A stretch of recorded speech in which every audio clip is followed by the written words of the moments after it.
Deep ஹைப்போதெர்மிக் circulatory arrest, இது short அப்படி சொல்லுவோம், டிஹெச்சிஏன்னு சொல்லுவோம்.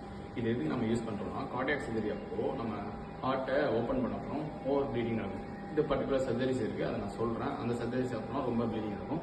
அதை ப்ரிவென்ட் பண்ணுறதுக்கு நம்ம இந்த சர்க்குலேட்டரி அரெஸ்ட் போகும். அது இல்லாமல் மெட்டபாலிக் டிமாண்டையும் பேஷண்ட்டுக்கு கம்மி பண்ணுறதுக்கு இந்த இதை யூஸ் பண்ணுவோம். அப்படி கம்மி பண்ணுறப்போ நம்ம பிரெயின் சப்ளை கம்மி பண்ணிடக்கூடாது ரொம்ப. அப்படி கம்மி பண்ணோம்னா நம்ம நியூரலாஜிக்கல் இன்ஜுரி வரும். அதை தடுக்கிறதுக்காண்டி நம்ம ஆர்சிபி ஏசிபி பண்ணுவோம்.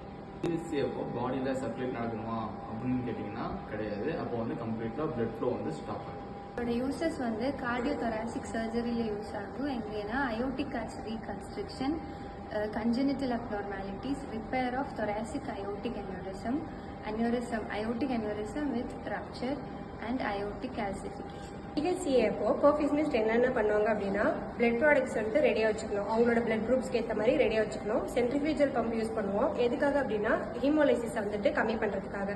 நெக்ஸ்ட் ஹீமோ கான்சன்ட்ரேட் ஆகும். லிகோசைட் டிப்ளீஷன் ஃபில்டர்ஸ் எதுக்காக யூஸ் பண்ணுவோம் அப்படின்னா சிஸ்டமிக் இன்ஃப்ளமேட்டரி ரெஸ்பான்ஸ் கம்மி பண்ணுறதுக்காக யூஸ் பண்ணுவோம். Next heparin coated tubings, next vasodilators, அது எதுக்கு யூஸ் பண்ணுவோம் அப்படின்னா நம்மளோட கூலிங்காக யூஸ் பண்ணுவோம்.